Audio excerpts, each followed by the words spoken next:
जो अक्षय तिथि है वो बहुत महत्वपूर्ण है, और आज के दिन कोई भी किया गया जो कार्य है वो हमेशा रहने वाला होता है। बिल्कुल सही बात है, वो अक्षय होता है, बिल्कुल सही बात है। मुझे तो लग रहा था कि आप लिखोगे Akshay Kumar, Akshay man Akshay Kumar. Very good. चलो कोई बात नहीं, आपको सबको पता है, बहुत अच्छी बात है। अक्षय मतलब जो कभी नष्ट ना हो, जिसको क्षय न किया जा सके, जिसको डिस्ट्रॉय ना किया जा सके, जिनको इसको इनहेलेट नहीं किया जा सकता, जिसको नष्ट ना किया जा सके, नेस्ता नाबूत ना किया जा सके। नेस्ता नाबूत एक शब्द है उर्दू का, मतलब पूरी तरह से खत्म कर देना, लेकिन वो खत्म नहीं हो सकता, अक्षय हमेशा रहने वाला है। तो आप सबको पता है कि अक्षय तृतीया के दिन जो है 16 फैक्ट हुए थे, 16 घटनाएं घटी थी। आज के दिन 16 बड़ी महत्वपूर्ण घटनाएं घटी थी। आप सबको पता है, यस और नो? एक दो नहीं पूछा, मैं पूछ रहा हूं 16 का पता है यस नहीं? यस और नो? 16 बातों का आज हम आपके सामने प्रस्तुत करेंगे। 16 ऐसी नई बातें जो न तो आपने कभी सुनी है, ना आपको कभी। 16 नई बातें, 16 विशेष बातें, उनमें से कुछ बातें पता हो सकती है आपको, लेकिन 16 की 16 पूरी 100%, यानी कि 16 बातें नहीं पता है आपको। किसी को हो सकता है 2 पता हो, 4 पता हो, 6 पता हो, 8 पता हो, लेकिन आज हम आपके लिए लेकर आए विशेष रूप से 16 नई बातें। 16 नई नई बातों में क्या है आज के जो है, हालांकि आज के दिन एक दूसरा भी फेस्टिवल है, लेकिन हम उसको काउंट नहीं करेंगे, ठीक है ना, और वो टेम्परेरी है, लेकिन आज ही के दिन हुई थी, और वो हमेशा 16 बातें मनाई जाती है। और सबसे पहला हम जो है आज शुरू करते हैं। सबसे पहले जो है रहस्य हमारे पास में वो है कि आज ही के दिन भगवान का 27वां अवतार परशुराम अर्थात राम का अवतार हुआ था, राम का जन्म हुआ था। तो ये राम कौन है? कौन बताएगा राम कौन है? राम के बारे में हम बहुत सुनते हैं, लेकिन ये राम कौन है जिनका जन्म आज के दिन हुआ था, आज ही के दिन वो प्रकट हुए थे? नाम लिख के भेज सकते हो। तो वो जो है कौन है जो राम जिनका आज ही के दिन जन्म हुआ था? वेरी गुड, बिल्कुल बहुत सुंदर। वो राम के बारे में आज हम बताएंगे कि उनका जन्म कहाँ हुआ था, क्यों हुआ था, किससे हुआ था, कौन उनके माता पिता थे, उन्होंने क्या ऐसा कार्य किया इतिहास में कि सब लोग उनको जानते हैं राम के नाम से। क्यों राम के नाम से? क्योंकि बचपन में उनका नाम राम था, और उनके अन्य जो है 5 भाई और भी थे, उनके 5 भाई और भी थे। तो उनके जो पिता श्री है उनका नाम था जमदग्नि ऋषि। क्या नाम था? जमदग्नि ऋषि। जो आपके उत्तराखंड के जो पहाड़ी क्षेत्र है वहां पर जो है रेणु का कुंड है, आज भी रेणु का एक सरोवर है वहां पर है। तो जहां माता रेणुका, उनका अर्थात रेणुका कौन है, रेणुका नाम क्यों आया पर जमदग्नि के साथ में, परशुराम जी के साथ में क्यों नाम आया रेणुका? कौन बताएगा रेणुका क्यों नाम आया? यस, रेणुका नाम आया है क्योंकि रेणुका क्या थी? वाइफ ऑफ ऋषि जमदग्नि। जमदग्नि ऋषि की पत्नी थी, अर्थात मदर ऑफ राम, राम की मदर थी है? राम तो बचपन में बड़े बलशाली थे, बड़े ये जो है फुर्तीले थे, बड़े बुद्धिमान थे, विशेष गुण था। तो लेकिन उन्होंने परशा धारण किया। अब हम पूरा नाम ही बता देते, इन्होंने परशा धारण किया। परशा यानी कि क्षत्रिय को मारने के लिए 21 बार पूरी पृथ्वी को क्षत्रिय से विहीन कर दिया, तो नाम मिला इनको परशुराम। परशा को धारण करने वाले वे राम अर्थात परशुराम। तो आज ही के दिन इनका जन्म हुआ था। इनका थोड़ा से बारे में हम जान लेते हैं। क्या जान लेते हैं? कि परशुराम जी के जो पिता थे बड़े जो है वे तेजस्वी ऋषि थे हैं? और उनके पास में जो है एक गाय थी। कौन सी गाय थी? कामधेनु गाय थी। कामधेनु गाय क्या थी? उसकी विशेषता क्या है कि यदि कोई उस गाय का दोहन करेगा, अर्थात वो इच्छा पूरी करने वाली है। एक बार क्या हुआ, सहस्त्र बाहु अर्जुन, सहस्त्र बाहु जो अर्जुन थे उन्होंने क्या कर दिया था, पूरा वही सहस्त्र बाहु अर्जुन जिन्होंने एक बार जो है नर्मदा नदी में अपनी पत्नी के साथ में वो क्या कर रहे थे, जल क्रीड़ा कर रहे थे, और अपने सहस्त्र बाहु के नाम पड़ा सहस्त्र बाहु, अर्थात जिनकी हजारों हजारों बाहु मैंने भुजाए है, आर्म्स है, थाउजेंड्स आर्म्स थी इनकी। हमारे पास तो 2 ही है, डोंट वरी, दाई और बाई। उनके पास में हजारों भुजाएं थी। तो उन्होंने अपनी हजारों भुजाओं से ऐसे रखा नदी में, और बीच में खड़े हो गए, जल रुक गया। जब जल रुक गया तो जल ने सीधी टक्कर मार दी जो है कहां पर, लंका में, लंका डूबने लगी। तब परशुराम का और उनका क्या हुआ, काफी युद्ध हुआ रावण का। ये भी एक घटना हम बता देते हैं साथ साथ चलते हैं। अब आगे हम चलते हैं। तो जब ऋषि जमदग्नि थे, बड़े तपस्वी ऋषि थे, और एक बार क्या हुआ था कि वो ऋषि जो है जमदग्नि जी, उनको यज्ञ करना था। यज्ञ करने के लिए जल और लकड़ी चाहिए थी। तो जब उन्होंने उनके बच्चे जो उस समय छोटे ही थे, तो अपनी पत्नी को बोला कि जल लेकर के आइए सरोवर से। तो वो जैसे स्नान करने गई और जल लेने के लिए गई, तो उसने देखा कि उस जल में और अन्य देवता और जो है अप्सराएं भी क्या कर रहे, विहार कर रहे। तो वो उसका मन धीरे धीरे उन चीजों में चला गया, और वो ये भूल गई रेणुका जी कि एक ऋषि की पत्नी होते भी, कि मेरे पति वेट कर रहे हैं, प्रतीक्षा कर रहे हैं। किसकी प्रतीक्षा कर रहे हैं? कि मैं जल लेकर के जाऊं तो मेरे पति यज्ञ कर पाएंगे। तो वो भी अपने आप को इमेजिनरी रूप से उन्हीं में सम्मिलित होगी, अर्थात उसके मन में भी जो है वे इच्छाएं जागने लगी कि मैं भी इनके साथ साथ, इन सुंदर देवताओं के साथ में जल क्रीड़ा करूं, जल व्यवहार करूं। क्योंकि जो है, जो मन है बहुत ही दुष्ट प्रवृत्ति का होता है। हमेशा जो है पुरुष का मन जो है स्त्री को कल हमारे प्रभु जी बता रहे थे कि स्त्री को जो है तरफ दौड़ता है, आकर्षित करता है, उसके अंदर सुख ढूंढता है वो। ये कोई मतलब स्पष्ट बात है, ये कोई रहस्य नहीं, कोई झूठ नहीं है। हर किसी का मन में ये सब चलते हैं, क्योंकि मन बड़ा दुष्ट है, बड़ा। इसलिए don't trust on your mind, अपने मन पर कभी भी विश्वास मत करो। मन की मति न चालिए, और मन की मत न अनेक, और ले जा डूबे मझधार में जहां बड़ी लगे न टेक।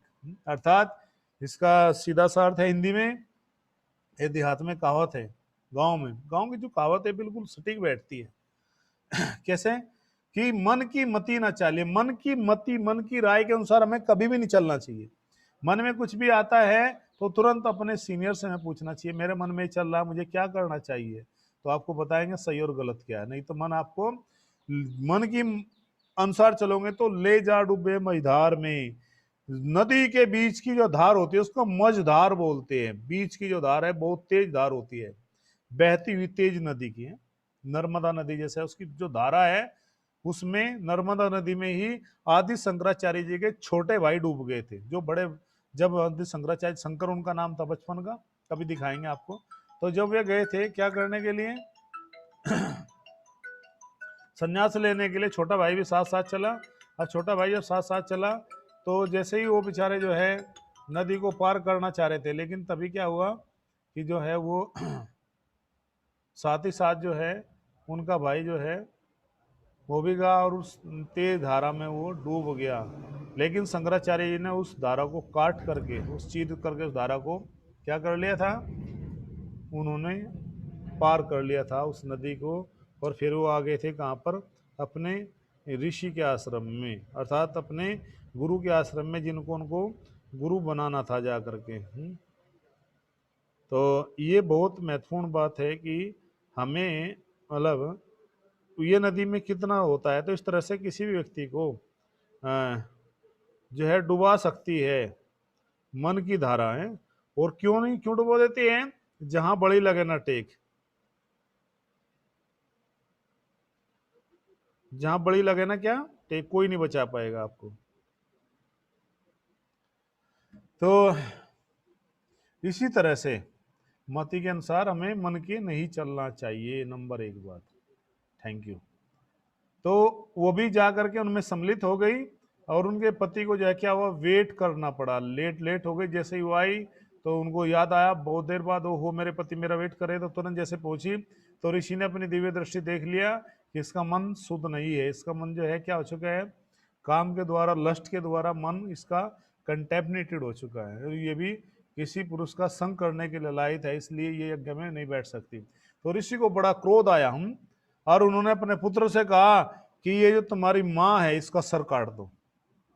कभी कभी बड़ा भयानक हो सकता है भक्ति में, क्या क्या हो सकता है, ये सब रहस्य, ये सब बड़ा जो है देखने को मिलता है।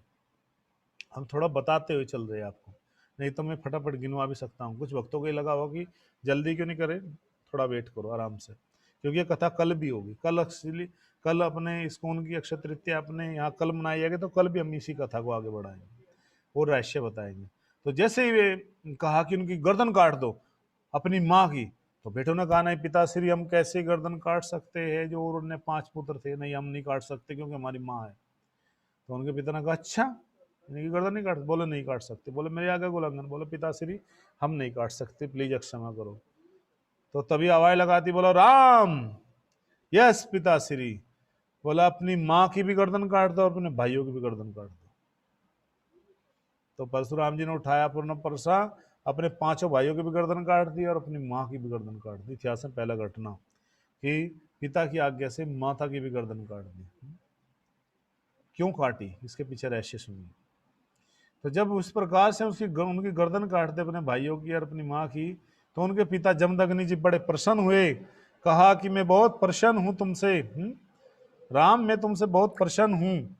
वेरी गुड, बताइए तुम्हें क्या चाहिए। तुमने अपने पिता की आज्ञा का पालन किया है, अपने पिता को प्रसन्न कर लिया है, और जो कोई अपने पिता को, गुरु को प्रसन्न कर लेता है, उसके लिए सब संसार में सब चीजें सुलभ हो जाती है। बताइए क्या चाहिए तुम्हें। तो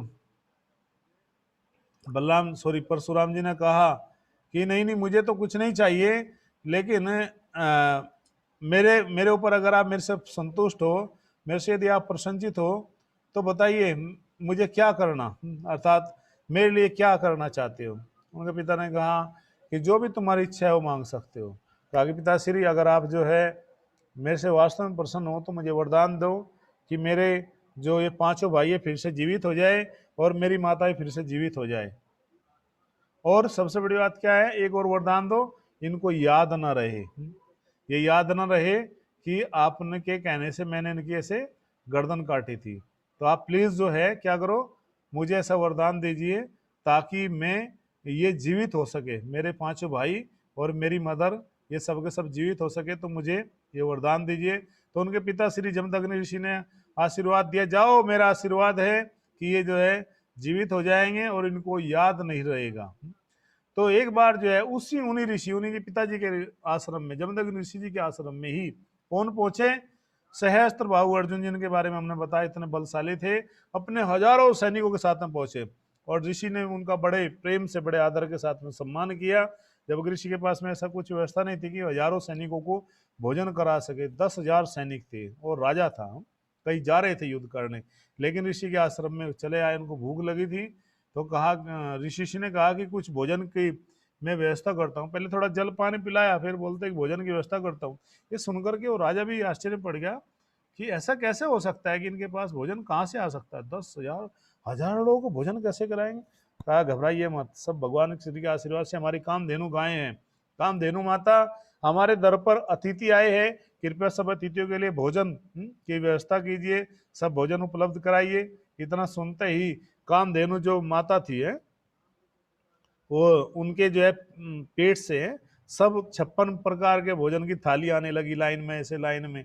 सबसे कहा कि सब लाइन में बैठते जाओ, लाइन में, जैसे गुरुकुल में या आश्रम में बैठते, लाइन में बैठते चले जाते। तो वैदिक सभ्यता है, कोई स्टैंडर्ड नहीं था कि वहां पर डाइनिंग टेबल अलग से मिलेगी। सब नीचे बैठ करके सबने प्रसाद पाया। इतना सुंदर प्रसाद, इतना सुंदर उत्तम प्रसाद ये पा करके सबके सब मंत्र मुग्ध हो गई। सबके सब इस बात के लिए आश्चर्यचकित हो गया कि ये ऋषि के पास में इतनी अद्भुत गायें कहां से आई, अर्थात ये ऋषि कोई साधारण ऋषि नहीं है। तो कहते हैं कि जब एक पॉलिटिशियन जो होता है, जो राजा होता है, जो पॉलिटिशियन होता है, वो बड़ा लालची होता है। तो यहां पर लालच किसके मन में आ गया, लालच आ गया किसके, सहस्त्र बाहु के मन में। क्या लालच आया कि ये ऋषि के पास, इस पक्कड़ महात्मा के पास में ऐसी अद्भुत गाय नहीं होनी चाहिए, ये गाय तो मेरे पास होनी चाहिए, मैं राजा हूं। अहम आ गया। अहम के बारे में बताया था ना हनुमान जी का, हनुमान जी को भी तो क्या हुआ।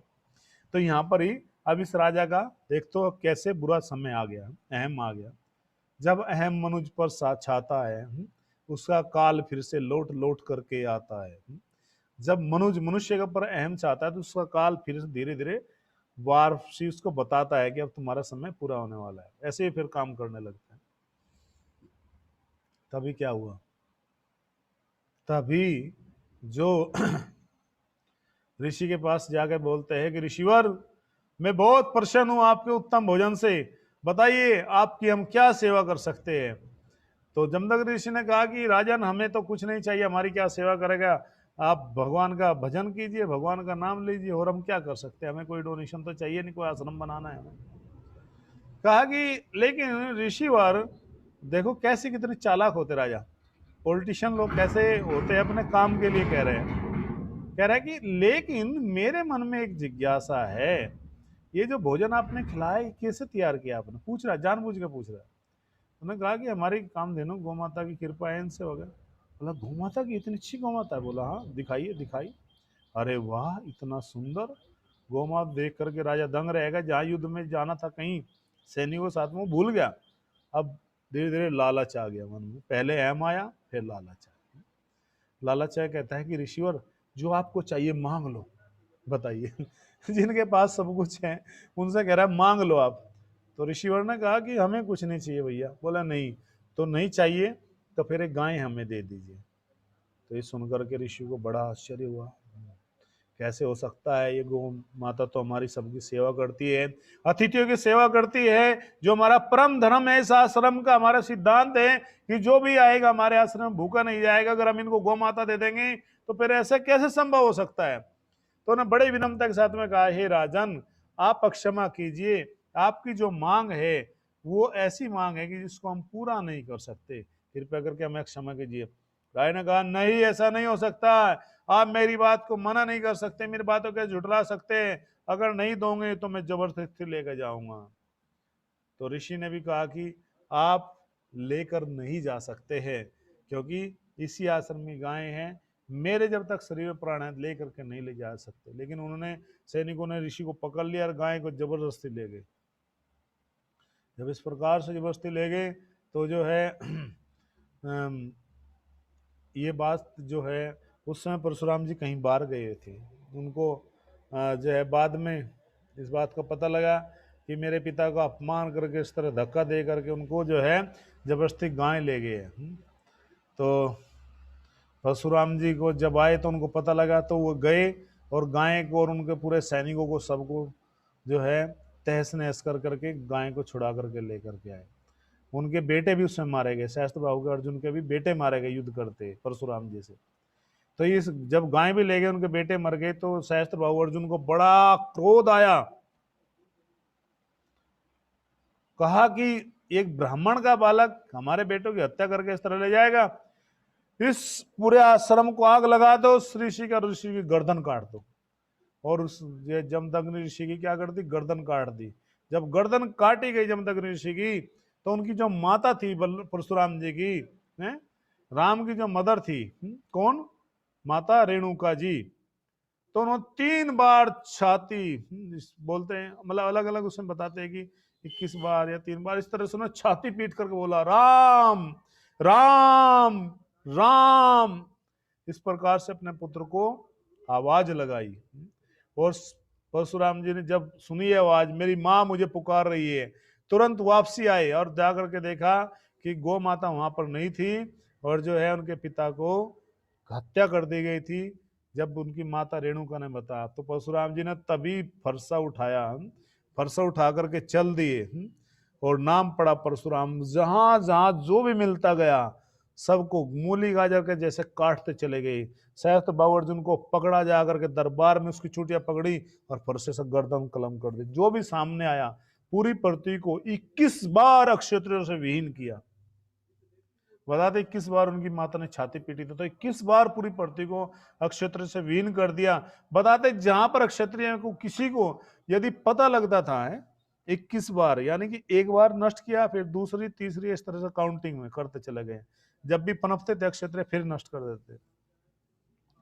भगवान रामचंद्र जी के विवाह के समय भी सब राजा, जब वहां पर परशुराम जी आके धनुष टूट गया, तो उस समय कह रहे थे कि अरे भैया जो है जनक जी की बात मान लेते। जनक जी ने पहले ही कहा था, सब निज निज धाम पधारो।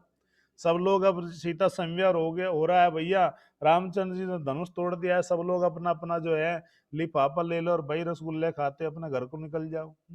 लेकिन वहां क्षत्रिय कहते नहीं, हम अपना बाहुबल दिखाएंगे। अब भैया फंस गया परशुराम जी तो बुरी तरह से। सब लोग परशुराम जी को वाल्मीकि रामायण में वर्णन है, कहते हैं कि सबको जो है हाथ जोड़ करके अपना परिचय देने लगे, हे परशुराम जी, हम तो उस राजा के पुत्र है, वो राजा उसका पड़ पड़ बाबा जो है वो सब आपके शिष्य रहे हैं, आप हमें क्षमा कर दीजिए, हमारे प्रति थोड़ा सा ध्यान रखिए, हमें मत जो है मारिए। इस तरह से सबके सब लोग जो है अक्षय मांगने लगे। तो परशुराम जी, भगवान परशुराम जी, बहुत लंबा उनका पूरा इतिहास है, वो समय आज नहीं है क्योंकि हमें थोड़ा आगे चलना है। हम बताएंगे फिर कैसे उन्होंने फिर तपस्या की है। कुरुक्षेत्र में फिर 5 कुंड बनाए गए थे, जो अन्य जो कश्यप ऋषियों ने, सब ऋषियों ने जो उनको जो है फिर बताया था कि इतने नक्षत्रों से वीन कर दिया, अब तुम्हें जो है तपस्या करनी चाहिए। फिर महेंद्रगिरी जो पर्वत है आपके दक्षिण भारत के कर्नाटक के जो है उड़ू जो है, जहाँ पर आपका न, हमारे जो ब्रह्म संप्रदाय के जो आचार्य है माधवाचार्य जी, उनके जन्म स्थान के पास में ही वो पूरा क्षेत्र है, महेंद्रगिरी पूरा क्षेत्र है। तो वहां पर उन्होंने आज भी तपस्या कर रहे हैं परशुराम जी। हरे कृष्ण।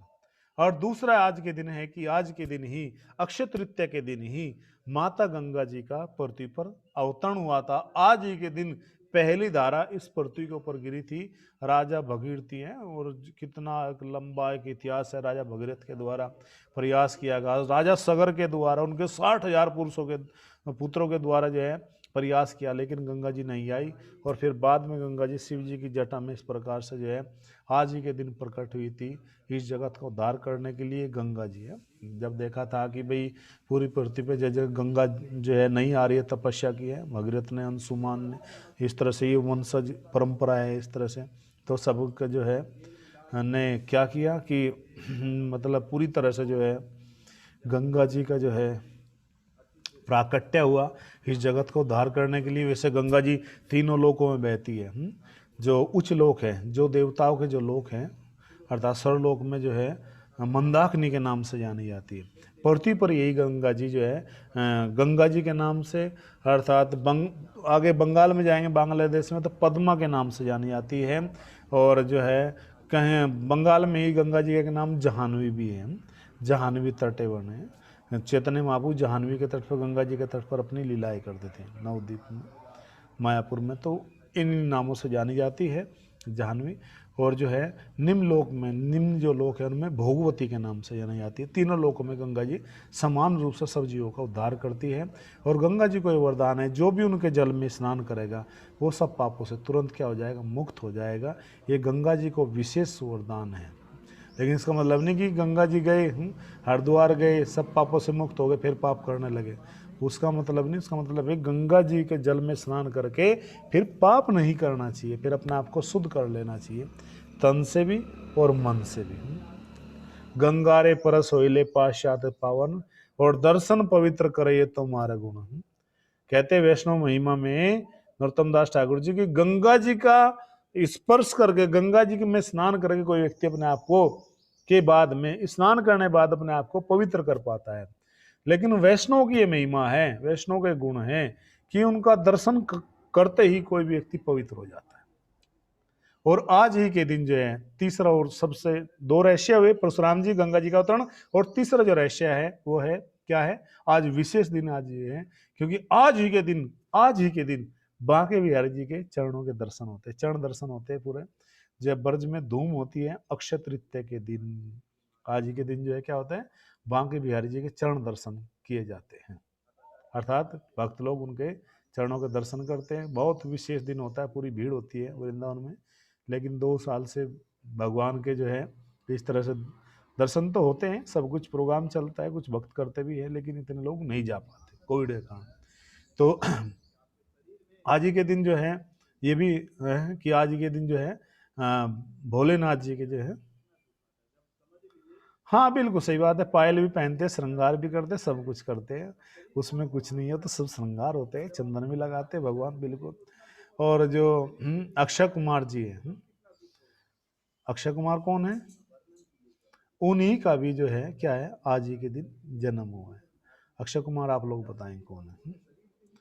तो उनका भी जन्म हुआ है। और जो है आज ही के दिन जो कुबेर जी है, विशेष ध्यान से सुनने वाली बात है, काम की बात है आपके लिए, विशेषकर ग्रस्त की। जो कुबेर जी है वो विशेष रूप से क्या करते हैं, पूजा करते हैं, भगवान श्री हरि की हैं। और आज ही के दिन जो है उनको कोषाध्यक्ष बनाया गया था, ब्रह्मा जी के पुत्र है अक्षय कुमार, ब्रह्मा जी के सन, ठीक है, बिल्कुल सही बात है। तो आज ही के दिन उनको क्या बनाया गया था, अध्यक्ष बनाया गया था देवताओं के, अक्षय सॉरी कुबेर जी को। तो एक विशेष दिन ही होता है कि पूजा होती है लक्ष्मी जी की, भगवान श्री नारायण की पूजा करते हैं। और आज ही के दिन जो है, और अगला जो है, कितने रहस्य, 4 हो गए, 5वां जो रहस्य है ये है कि विशेष बात यह है कि आज ही के दिन सूर्य नारायण भगवान ने द्रौपदी महारानी अर्थात पांडवों को अक्षय पात्र प्रदान किया था। अक्षय पात्र का मतलब होता है ऐसा पात्र जिसमें कोई भोजन करने पश्चात जो है कोई भी व्यक्ति भूखा नहीं रह सकता। क्योंकि एक बार दुर्योधन ने एक चाल चली थी। क्या चाल चली थी कि जो पांडव है इनको खत्म करने का सबसे अच्छा जो रहस्य है, रहस्य का मतलब है कि जो मेरे पास में प्लान है, जो योजना है, वो सबसे अच्छा ये है कि मैं डायरेक्ट नहीं मार सकता, तो इनको किसी ऋषि के द्वारा मरवा देना चाहिए। क्या कभी ऋषि मारते हैं? नहीं मारते।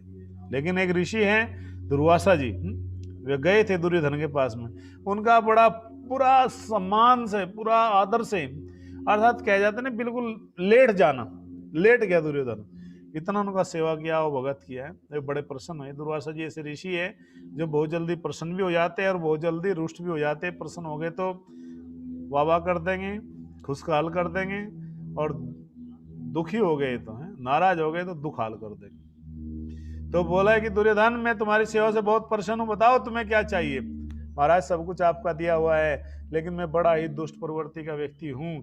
मैंने जो है पांडवों को इतना कष्ट दिया, वो मेरे भाई के समान थे, मैंने उनका देखो इतना किया है, और मैं बहुत दुखी हूँ, मैं निर्लज हूँ, मैंने ऐसा ऐसा किया है, आप मुझे क्षमा करो।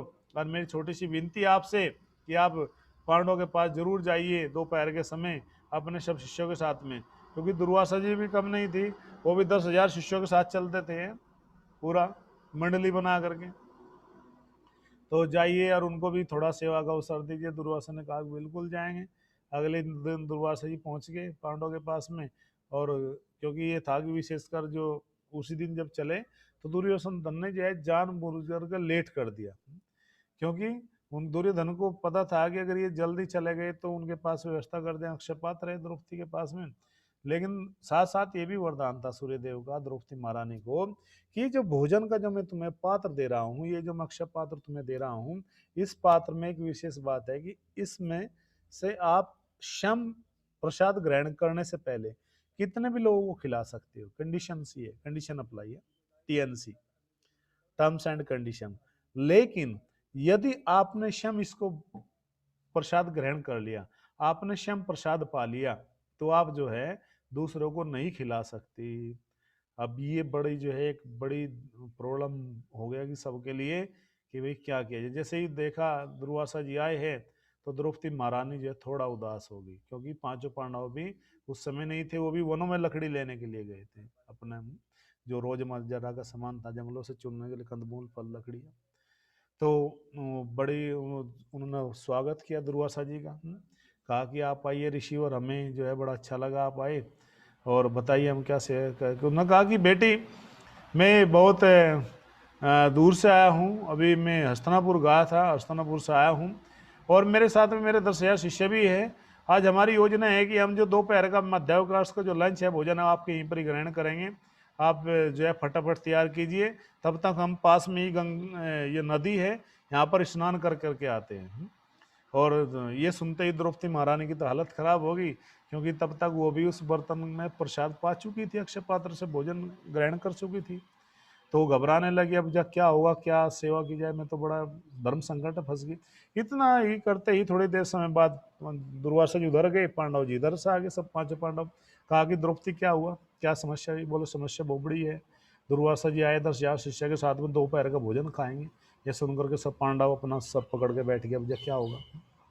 अब ये पांडव कैसे समस्या का समाधान करते हैं, ये जानने के लिए आपको बना रहना पड़ेगा हमारी इस मीटिंग में, क्योंकि अब ये मीटिंग खत्म होगी तो नेक्स्ट मीटिंग में आपको तुरंत हमें फिर ज्वाइन करना है। आप चाहते हैं दोबारा ज्वाइन करना, जो चाहते हैं वो वाई लिखेंगे, जो नहीं चाहते वो एन लिखेंगे। फटाफट मैसेज कीजिए। तो आगे क्या होता है, कैसे दुर्वासा जी से पांडवों की रक्षा होती है, ये हम आपको बस 1 मिनट बाद अभी मीटिंग में बता रहे हैं, क्योंकि